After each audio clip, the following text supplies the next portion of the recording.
guys, Josh here. Today we are at the Brisbane Kite Festival in Cannon Hill.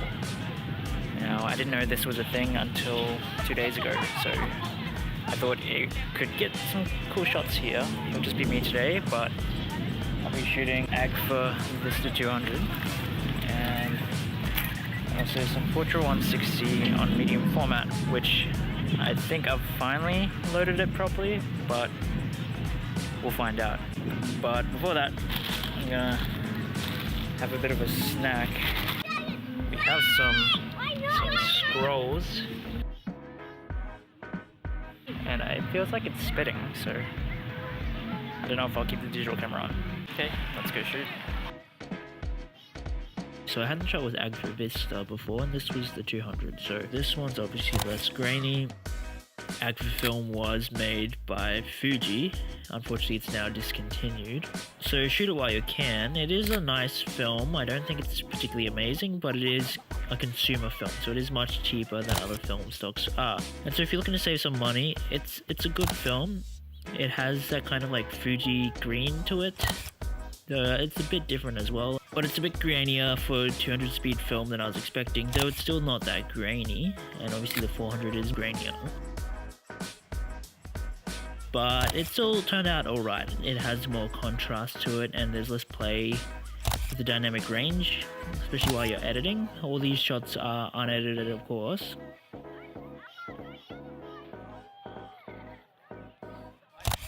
But lighting conditions this day weren't that great either. The sun was constantly poking in and out behind clouds, and so a lot of my shots are a bit underexposed or more exposed with the sky, which was kind of annoying.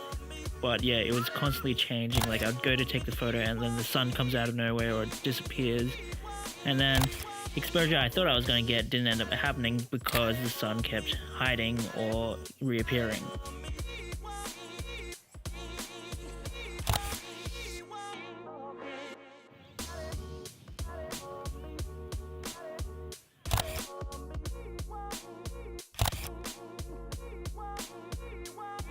And with the medium format, the Kiev 88s are always a bit iffy. It's hard to find one that's perfect, and the one I was using, for some reason, when you crank it to the next frame, it doesn't go all the way.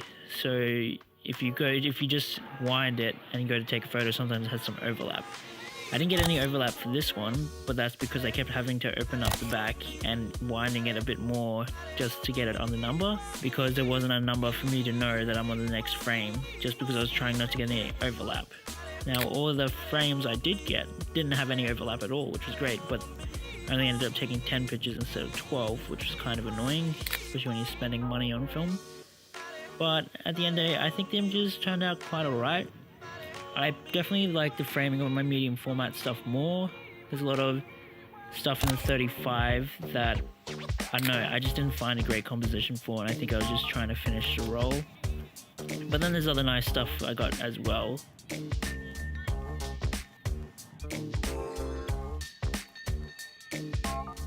But all in all, like, I would use Agfa Vista 200 again, but mainly if I was just shopping in a roll and was just walking around and not really looking to get something. It's not something I would use for like a professional shoot or anything, but it's just consumer film. Like if I was going to a friend's party or picnic, it's a nice one to use. The Portra 160 medium format was pretty good. I just wish I overexposed it a bit more than I did, but color wise it was better than the Agfa Vista, at least when it came to the blues. And mostly because I'm not a big fan of the green shadows that you usually get from Agfa and Fuji stock.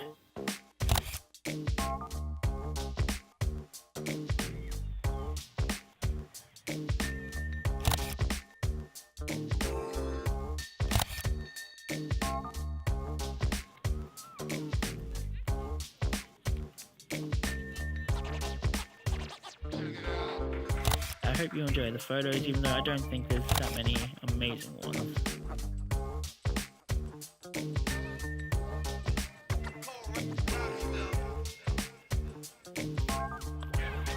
Okay, so I've finished both rolls of film.